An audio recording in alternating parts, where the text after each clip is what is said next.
Good morning, everyone. Thank you for tuning in to King Tales, the podcast where we help you transform trauma into triumph. And on today, I got a three-time college graduate, a business owner, an entrepreneur, a pioneer. I'm not going to say too much. I'm allowing the opportunity to introduce himself, and then we'll get right into it. Hey y'all, so yeah, as he mentioned, my name is Latrell. I do have 3 degrees. Kind of do have like my own little side business on top of everything else that I'm doing, which I do a lot. If I talk about that, we could be here all day. I'm glad to be here though. Thank you for the opportunity. Yeah, absolutely. It's so funny because like sometimes we follow people on Instagram, we don't really notice what it is that they're doing until you actually start looking. Mhm. And I was going through your page, and then I saw your it's your business page, right? Tasca Yeah, Trail. yeah. Yeah. So I looked over at that. I was like, oh, okay. And then I saw that you're a part of ForbesBLK too, and I was like, oh yeah, we gotta get him on the show. We gotta get him on the show. So I feel like that's a good place to start at. So what kind of got you into the realm of communication and journalism in general? Okay. So that's actually a funny question. I could say that started when I was a little kid. Because like being a little kid, excuse me, on like Saturday mornings, you will watch like cartoons and everything. But my mom would always watch like the talk shows, like the Ricky Lake Show, Jerry Springer, the Oprah Winfrey Show. And I always was very interested with those shows, not more so of like the entertainment piece with the guests, but always with the kind of like the dynamics of like the Mhm. talk show host for some reason. So as I got older, because when I was younger, I was like, oh, I don't think that's anything I could do because I really never saw anyone who looked like me doing those things. Not until I got to like high school, and that's when the Wendy Williams show became like really prominent. And when I heard her story about how she pretty much came from nothing, she had a passion for journalism, so she stuck with it, and she blew up from radio to talk show host. So I started doing my research and things, and you know, I looked online for like the degrees that she had, and I was like, oh, okay, so this is actually something I can do. So that kind of just stuck with me with an idea, and then once I got to college, I started getting more active within like communications and then like journalism, because I wrote for the Eastern Progress, which is the school newspaper, and then it kind of just stuck with me from there. So we've just been going along with the flow from there. Nice, nice. Wow. Really humble beginnings. Like, and I mean that is a really good point because like especially for our generation, like we saw the stuff that our parents used to watch, but like, and it wasn't until like really social media started to pop off that like you can see other people that look like us, that talk like us, that are hosting their own shows, and not only hosting their own shows, but like they're really creating an impact and showing other people, okay, if I can do it with the little limited resources that I had, you can do it too, and it's mad Exactly. inspiring. So, um, with Toss with Trail, like what's what was your like overarching objective for that? Like what's your like your mission statement? Uh, pretty much just to keep people informed. Before I even created the page, I was always that person to go up to like my friends and be like, "Hey, did you know this? Did you know that?" Like, example, when I was in high school, I was pretty much like the first person to tell everyone in my school that Beyonce was pregnant with Blue Ivy. And then that was just like a constant thing I will always do. And then people was always like, you need to do this, you need to do that because you have all this information and you know all this stuff. And then one of my friends actually was like, you should start an Instagram page if you want to like take steps. And I was like, you know what? You're right. And I'm surprised I never thought about that. So that's kind of how like Talks with Trill was actually born. So Hmm. it's been like an ongoing thing, but now it's actually like a foundation that I'm starting to build. Nice, nice. Yeah. And that's normally how it starts, right? Like with an idea. And sometimes like when we get the idea, we're like, you know, I don't know if I want to step out on it. I don't know if it'll work out. I don't know if I'll be Mhm. successful at it. But I mean, you took that leap of faith, and now look at where you're at now. And Like, and absolutely. it's just the beginning. Like, Exactly. who knows? We might get off this interview, and a celebrity might reach out to you, be like, "Hey, I'm trying to do an interview. I saw your Instagram page." That'll be nice. I'll be with it though. Thanks for throwing that out there. We manifested. Right, exactly. And you definitely got the personality for it. I could tell just how the conversation's been flowing so far. Thank you. Thank you. I appreciate that. Absolutely, absolutely. So with going to college, obviously having that nugget in the back of your head, like, okay, I like journalism, I like uh the entertainment side of things. When you got to college, how was navigating finding the right degree for you, like when you first got there?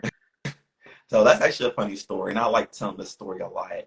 So when I was in like high school, like my senior year, like I'm a first generation college student, so and I'm the oldest out of four boys, so the pressure was like really on me.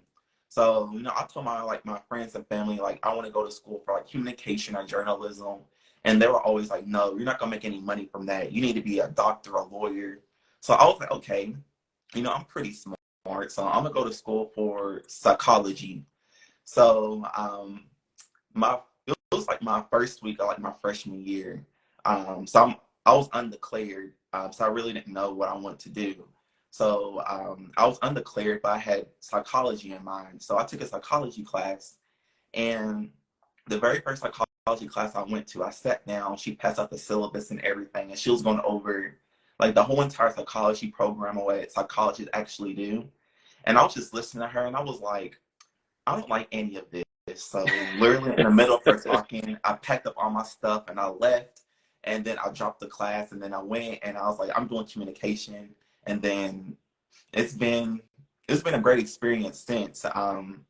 I knew right from my very first communication class, which was a public speaking class, that this is something that I can see myself doing for the rest of my life. Mm-hmm. And it's been pretty impactful. And even still to this day, I'm still like volunteering and giving back to the communication department. Wow, that's crazy. Super impactful. The fact that, you were able to not only navigate the whole, you know, thing with your family, like it can be really hard sometimes, like when you got all that pressure on you. Because like I definitely understand. Yes. I'm the oldest of three boys. Both my parents they're not from here. They're from Kenya. So there was a lot of pressure on me to go to college and be successful. And sometimes, our family can influence us with our decisions. Like, Mhm. oh, you have to go and make all this money so that everyone else around you can see that they can do it. And but then you also got to take a step back and like, what about me? Like, I got to go after the stuff that I'm passionate about. And you were able to really navigate that quickly because you got it figured out in your freshman year. I went through all 4 years of college, got this degree for pre-professional physical therapy. I don't even use it now, bro. So, but it really did help me navigate finding my voice and figuring out what it was that I was passionate about. And to kind of figured out that mental health was my thing. So now I'm working towards getting my master's in clinical mental health counseling. And I mean, it all just lined up. Like sometimes you just got to take a leap of faith and really evaluate and see what works best for you. Absolutely. And most definitely with that whole retrospect thing, like no matter if it happens like early on or later on, as long as you have that and you're doing like chasing your purpose and doing what you love, I feel like that's like the beauty of it. So congratulations on that, on getting your master's. I know it's gonna be like a pretty interesting role, but most definitely worth it. Oh yeah, definitely, definitely. I'm going through the application process now. And I'm like, they asking me for what? I got to do what? But it's it's. I like new things. I like being challenged and getting new information and doing research and stuff. So I feel like it'll definitely be a good fit for me. Oh, absolutely. Um, with you mentioned earlier about giving back. Now that even though you're in communications, you're also working in a field that isn't almost isn't in line with the degree that you went with. So can you go a little bit in depth about that? What you're doing now? Yes. So I do work in human resources for it's a nonprofit organization. Okay. It's community. It's pretty much like community health centers around the eastern part of Kentucky. And it's kind of funny how I kind of fell into that. So with my first master's, my emphasis was in human resource management.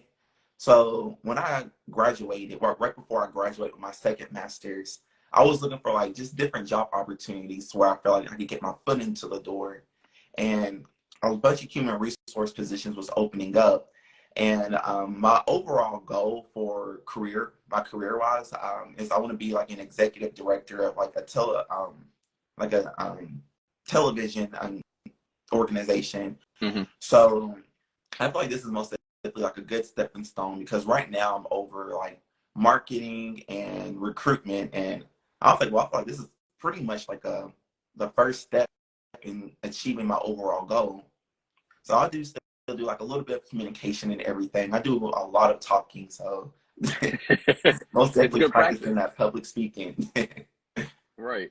Yeah, definitely. So the main overarching objective for like your career is to be an executive director. Like, do you want to own your own like production company or Essentially down the line, yes, but okay. I do want to like kind of be over like a television company, and I want to create my own talk show from there, Mm, like like executive produce my own show, okay. just so I can like be my own boss while still doing what I love. Definitely makes sense. Yeah. And like you said, you're taking the necessary steps now to make sure that you get to where you need to be. So Mhm. yeah, just keep up the good work and you'll get there. It's Thank just you, a thank matter you. of being patient and having the faith because everything else will just fall in line. Yeah, and that's really what it is, just having that patience and just keeping that faith. So I was actually talking to somebody on LinkedIn because I was working at a bank. And I was just, this was like right after I graduated, and I was like, I can't see myself doing this for like rest of my life.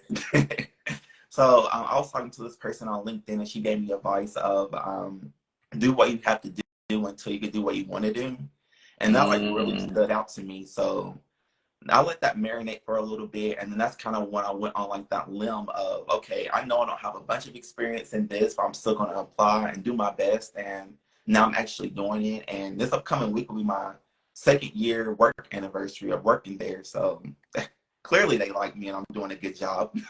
hey, congratulations. That's Thank you. major. Sometimes it can be. I'm learning now, like in the professional world, it can be really challenging to get in a place where not only is your work appreciated, but also too it's valued. So, Exactly. when you finally do find a place to that they recognize the work that you're putting in and they also value you, like it's like a breath of fresh air. Like it takes a whole lot of burden off your shoulders. Most definitely. It makes you feel good on the inside. Yeah, right. Like you're at the right place at the right time. Exactly. For sure. For sure. I see that board behind you. Are you're a very like goal oriented person, right? Like if you don't write it down, it's not gonna get done. Yes, yes. I'm very type A. Like I have to write everything down on my calendar for the month. I have a planner, and without those two things, I will literally be lost. I, it's so funny because I was talking to my mentor earlier, and he was like, you got to do a better job of communicate with your team and making sure that stuff gets done. Because if you're just meeting once a month, stuff isn't gonna get done. And I'm the same way. Like I'm very type A. Like I gotta make sure that stuff is written down, or else I'm gonna forget it. Like sometimes people will tell me things, I'm like I'll start working on right then and there, and they're like, "Why are you ignoring me?" I'm like, "No, I have to do this right now, or else I'm gonna forget." So like, let me take some notes. Let me set a reminder for myself in my calendar so that I know when to do it. Exactly. So it can definitely be challenging. Like I remember in undergrad, like after I crossed, like my one of my pros was like, "Oh yeah, next semester you take it over as president." I'm like, "Bro, what?" And it completely came left field and I wasn't prepared for it. Like even though they were training me and making sure that I had all the information, the knowledge and the books and stuff, like I wasn't planning stuff out. I didn't know that you had to, have weekly meetings. I didn't know that you had to plan events. I didn't know that you had to take all these pictures and Oh, upload it for HQ. I'm like, bro, I was stressed, but eventually it helped me to learn the importance of writing stuff down and having really good organizational skills and surrounding yourself with the right people. Because, yes. I really have learned the importance of like having the right community around you.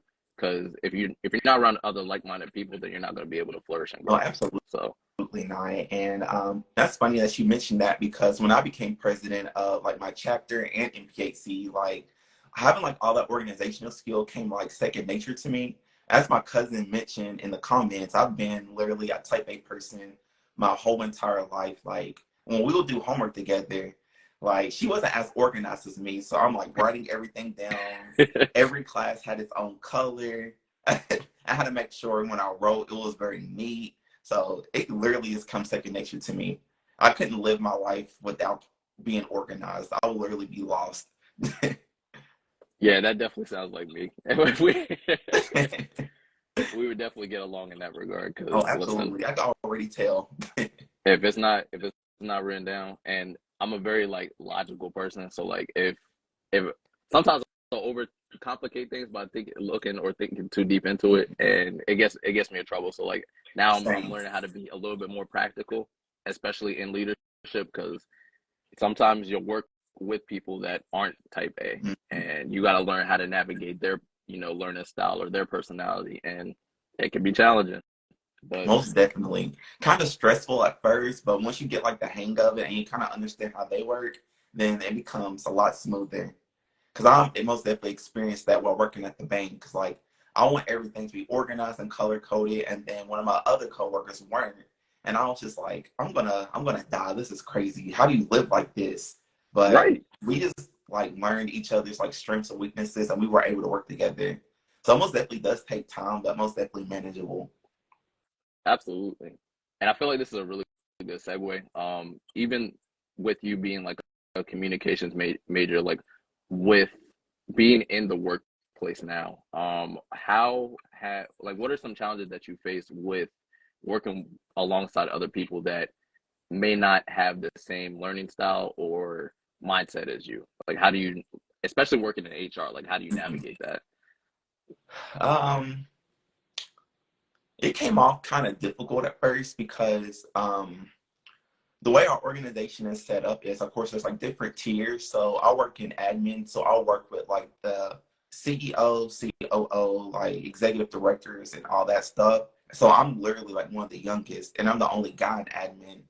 So that most definitely did come with the struggles at first because first of all, I'm working with like older women who've like been in their roles for like 20 plus years to me who's just starting. And most definitely did have its issues. But again, I kind of just like set back. Like I'm very good at like sitting back and like observing like my environment. So I most definitely did that and I picked up on like how they operate, how they do things, and then I was able to take how they do things and how I do things and kind of like incorporate them together just so it could work kind of easier for everybody, not just including myself. Okay. Yeah, that definitely makes sense. I would say like the learning how people operate and then, calculating that into how you talk to them or just share information with them because it can get a little bit tricky at first, especially like when you're type A, people always think when you're explaining things to them that you're trying to be a smart aleck. When Yes. in actuality, that's just how we think. And so I think that was probably one of the biggest challenges for me is not coming across as trying to be like condescending, but Mhm. just in a manner of, hey, I noticed that this is how you do things. This is how I do things. Let's try and meet in the middle so that we're not bumping heads and that we can move forward with this project. Because at the end of the day, you don't want to be in a workplace or any place where it's counterproductive and you're not getting stuff done because Yes. you're just And wasting your time. and that's funny that you mentioned that because I always have to tell like my friends and everything like I did not mean it that way the way I said it. Like if we plan to do something at a specific time on a specific day, I'm literally expecting that we're going to do it on that specific time, a specific day. So when we don't, I'm like, well, even if I do set the date, I'm like, okay, we're going to do this at this time and this day. And then I'm like, wait, hopefully they don't take that the wrong way. I don't mean it that way, but that's really just how my mind works. That's how my mind is wired. No, me too. And I'm getting better at it now, but like my face tells everything. And when we're late to stuff, I mean, my face is tore up and they can tell. And I'm just like, it's nothing against y'all. It's just that, and I've gotten a little bit better at communicating now. I'm just like, you know, if we agreed on a certain place and a certain time, like I expect us to be there. Like if we're all carpooling, I expect us to be carpooled at a certain time. I expect us to get to our destination at a certain time. So there's nothing worse in my mind than being late to something that we planned out. So Exactly. it just it gets on my nerves. But like I'm learning now that, you know, that's just how I operate, and not everyone else does the same way. So I'm just like, it is what it is. Yeah, at this point, I just go with the flow of it. Right. As long as I get to eat and have a good time with y'all, that's all that matters. Exactly. Because I love food. Same, same. Like me and my friends went to Vegas last month, and that's really the only thing that we could just talk about is the food that we ate. Like we're some foodies. Like I love to eat. Food makes me happy. Me too. Me too. And shoot, Vegas is definitely one of my favorite spots to go to. So, and they definitely got an assortment of food out there. Absolutely. It was my first time going, so it was most definitely like a culture shock for me. I had an amazing time, and the food was great. I'm glad. I'm glad. It's definitely one of my favorite places to go to for sure. Same. I almost definitely will be back. Right, right, right. So you're in Kentucky right now, correct? Yes. How's life out in Kentucky? Like with, I guess, in regards to, you know, having, because we talked a bit about it a bit earlier with your degree, when you're trying to, I guess, pursue something that's bigger than where you're at. How is like the response from those people that like are around you? And I'm sure some of the people in the comments who are also from Kentucky can also attest to this, but the job market is most definitely pretty minimal when it comes to trying to get in roles such as like communications. I know a lot of people eventually like move out of state, which I eventually plan on doing eventually down the line. But it most definitely is very stressful, I Hmm. guess I could say. It's almost like you have to know people to or have like 10 years worth of experience. And a lot of those places that do require that are like the television companies. So, you know, I was able to like finagle everything that I've like learned in like my different programs. And that's how I was able to not only work in HR, but still somehow incorporate communication into it. So I can get that years of experience under my belt. So most definitely, if you're looking for a job, don't come to Kentucky. I just had to ask because I heard the accent and then I saw the that you put it that you're working in Kentucky. So I was like, I gotta double check to make sure that he's actually like from there before like Yes, I and I'm assume. born and raised, but I'm right now. I'm in like the eastern part of Kentucky, so the Appalachians part. So this Okay, most definitely is a huge culture shock. I bet. Like I know Kentucky has like that stigma of people who have like no teeth and walk around barefooted. In Eastern Kentucky, you most definitely would see that. Not for me, but you most definitely would see that around. I love Like when you the play first that time in I there. came Not to for me. college, I was like, wow, people actually walk around with no teeth and no shoes. So I'm not used to seeing that in the part of Kentucky I'm from. Okay, yeah. So it's definitely a bit of a culture shock with not only living there but like navigating the people as well. Yes. Yeah, yeah. So I'm in Delaware, and it's not by no means like Kentucky, but sometimes, you know, it's a small state, so like you'll see a lot of people like that you either follow on social media Mhm. or had went to school with, like you see them all the time, and so sometimes it can be a bit suffocating because like they'll you're trying to get somewhere, and one thing that I'm learning now is like as you have that desire to grow and go and expand, like you can't rely on the people that you know. You kind of have to network and reach out to others that are in the rooms that you want to be in. Absolutely. And I'll be honest, that's definitely been a bit of a challenge because I'm a bit like not only am I type A, but like I'm a little bit introverted. So like I don't like reaching out to people or talking to new people because it makes me uncomfortable. But I'm learning how to get out of my box, out of my comfort zone, and really just, you know, ask questions and be Mhm. willing to learn new things. Because at the end of the day, that's the only way that we'll make it. Absolutely. And I could say I consider myself to be more of like an omnivert. So I could be an extrovert when I need to, but Hmm. naturally I'm kind of an introvert.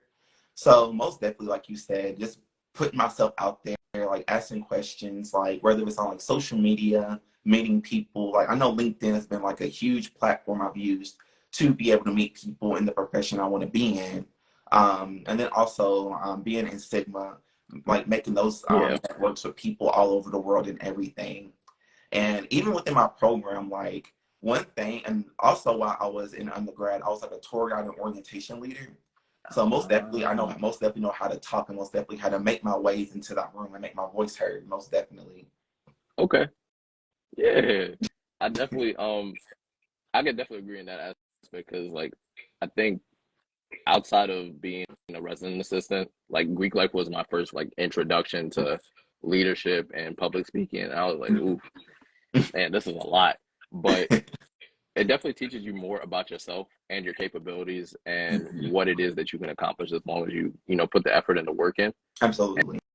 And yeah, you know, I mean, it's paid dividends now because like I'm slowly starting to get to the places that I want to get to. And I'm realizing now that it's not really on my time, it's on God's timing. And the more that like I put my faith and trust in him, like he'll handle the rest. Absolutely. So um all right, one last question before, you know, we wrap up. The what what is a goal that you have to accomplish with your journalism, with your job currently in human resources, and with Talks with Trail? Like, what are you trying to get done before 2023 is over? Hmm. So that's actually funny because being on a podcast actually was like one of my goals I wanted to accomplish for 2023, and then boom, here we are. Um, but another goal most definitely would be just to keep pushing. I do know eventually I do want to create like my own podcast, kind of similar to the platform, kind of like this. Okay.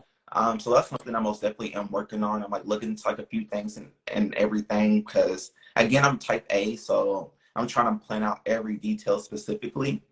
And then with my job and everything, pretty much just to keep moving up. Like I know I'm still like freshly new within my role, so I still just want to just keep learning and growing. And a lot of the stuff that I do learn from my job, I do incorporate in my personal life, and then also talk to Trail. So it kind of comes full circle with everything. So I just want to just keep that going. Okay. Yeah, it definitely does sound like it's all like woven together. Like Mhm. the more that you get done with one thing, the all all three of the other aspects will kind of grow up with it. So Absolutely. So it'll definitely be. I'm actually really excited to see all this unfold. And then of course, like if you need any help with getting the podcast started, you can just get in contact with me. I'd be more than happy to at least help you get the ball rolling with that. well, thank you. I appreciate that. And you keep up the good work too. So I see you most definitely doing great things with this. Thank you, Tro. I definitely appreciate it for sure. So that is pretty much it for today's episode.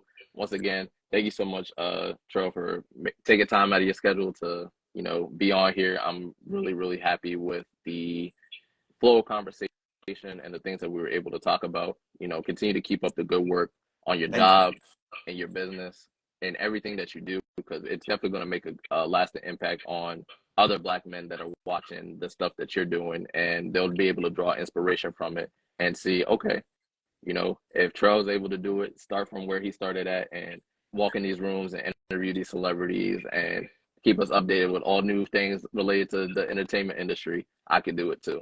So Absolutely. And I always make sure I tell people that, like, if I could do it, everyone can do it. So, but yeah, I appreciate the opportunity and everything. This has been really fun, and I've been looking forward to this all week. So, thank you for the opportunity. absolutely, absolutely. What I'm sorry for y'all, we would have did it on Friday, but I double booked myself like we talked about earlier, but it all worked out. So It did. well, thanks again for y'all tuning in. This has been King's Tales. I'm your host, Rex Shege, and I look forward to seeing y'all on the next installment next month. Be on the lookout. Talk to y'all soon.